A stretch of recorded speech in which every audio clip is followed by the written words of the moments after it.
آج کا جو وظیفہ ہے وہ چھوٹا اور معمولی نہیں ہے۔ ہم دنیا میں رہتے ہوئے نا ہر چیز کا ہم چاہتے ہیں کہ ہمارے پاس بہت بڑا سٹور ہو، خزانہ ہو کم از کم۔ تو یہ جو آج کا وظیفہ ہے نا، یہ تو ہے ہی جنت کا خزانہ۔ ماشاءاللہ، خزانہ کہہ رہا ہوں، ماشاءاللہ، جنت کا خزانہ۔ خزانہ چھوٹے سے والٹ کو نہیں کہتے، جی، کسی ایک چھوٹی سی الماری کو، ایک باکس کو نہیں کہتے۔ خزانہ ہوتا ہے کہ بس بندے کی نظریں بھی بھر جائیں، پیٹ بھی بھر جائے، اتنا بڑا خزانہ۔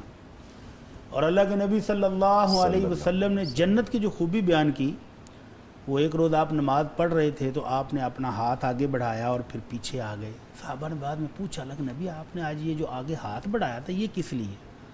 فرمایا مجھے جنت دکھائی گئی، اس کے پھل اور میوے دکھائے گئے، تو میرا دل کیا کہ میں ایک گچھا پھلوں کا توڑ لوں، اور اگر وہ گچھا میں توڑ لیتا تو ساری امت قیامت تک بھی کھاتی تو وہ ختم نہیں ہونا تھا۔ اللہ اکبر۔ یہ جنت کی خوبی ہے۔ اور اگر اس جنت کے اندر بھی خزانہ آپ کو مل جائے جی، تو اس کی مقدار کیا ہوگی اور اس کی کیا حیثیت ہوگی۔ اللہ کے نبی صلی اللہ علیہ وسلم غزوہ خیبر کے موقع پر سفر میں ہیں تو صحابہ کرام جب چڑھائی چڑھتے پہاڑ کسی اس ٹیلے کے اوپر، تو اللہ کی شان اور بڑائی بیان کرتے کہ یہ پہاڑ اونچا نہیں، اللہ اکبر، اللہ بہت بڑا ہے، اللہ سب سے بڑا ہے۔ بے شک، بے شک۔ اور اونچی اونچی آواز سے ذکر کرنے لگ جاتے، لا الہ الا اللہ، اللہ اکبر، سبحان اللہ، الحمدللہ۔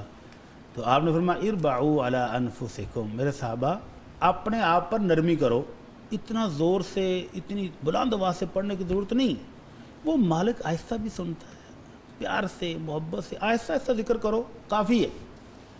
تو حضرت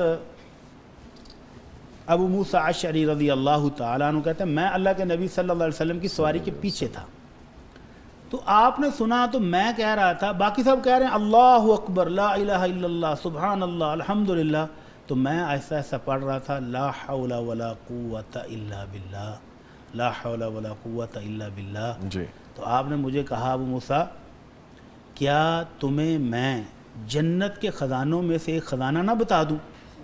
تو اب خزانہ کون نہیں لینا چاہتا؟ تو حضرت ابو موسیٰ اشعری فٹافٹ بڑھ کے آگے ہوئے، اللہ کے رسول ضرور بتائیں۔ تو آپ نے فرمایا لا حول ولا قوت الا باللہ، یہ جو ہے یہ جنت کے خزانوں میں سے ایک خزانہ ہے۔ ماشاءاللہ۔ اور پھر امت کو حکم دیا اکثروا من قول لا حول ولا قوت الا باللہ، میرے امتیو یہ کلمہ کثرت سے پڑھا کرو، یہ جنت کا خزانہ بھی ہے اور جنت کے دروازوں میں سے ایک دروازہ بھی ہے۔ یہ کیا خزانہ ہے؟ علماء کرام نے جب اس کی تفصیل بیان کی تو کہا کہ یہ وہ کلمہ ہے جو دنیا میں بھی اور آخرت میں بھی مومن کے لیے خزانے سے کام نہیں ہے کیا؟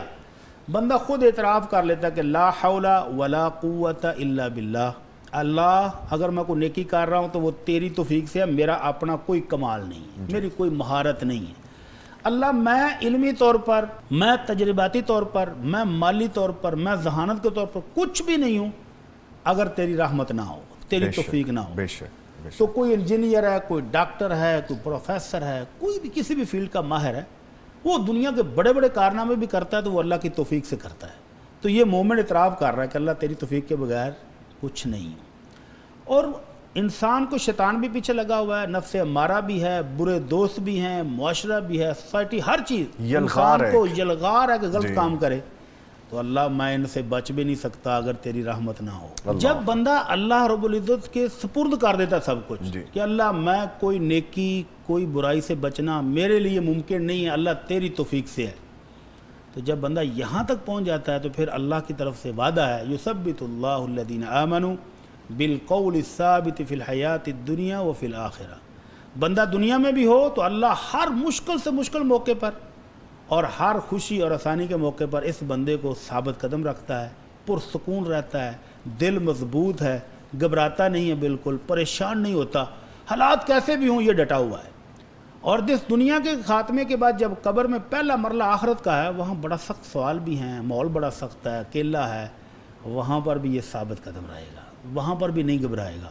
اور جو اگلے مراحل ہیں، اللہ کے نبی صلی اللہ علیہ وسلم فرماتے ہیں قبر پہلی منزل ہے، جو یہاں کامیاب ہو گیا اس کے لیے باقی آسان ہے۔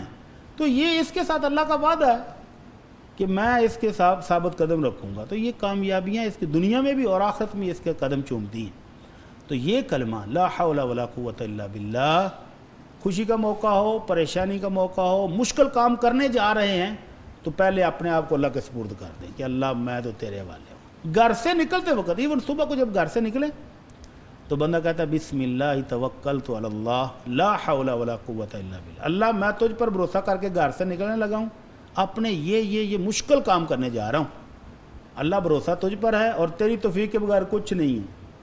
تو پھر اللہ کہتا ہے بس ٹھیک ہے، پھر اب جب تو نے میں ختم کر دی اپنی اور میرا ہو گیا ہے تو اب تیرے سارے کام آسان ہیں۔ سبحان تو اللہ، اس لا حول ولا قوت الا باللہ کو اپنی زبان پہ ایسا پکا کر لیں کہ جب بھی آپ کو سنے کوئی بندہ تو آپ کی زبان سے نکل رہا ہو لا حول ولا قوت الا باللہ، تو جب بندہ اپنے رب کے ساتھ اتنا گہرا تعلق بنا لے تو پھر اللہ کی رحمتیں اور جنت کے خزانے اس کا مقدر ہے۔ اللہ تعالیٰ ہمیں توفیق دے۔ اللہ تعالیٰ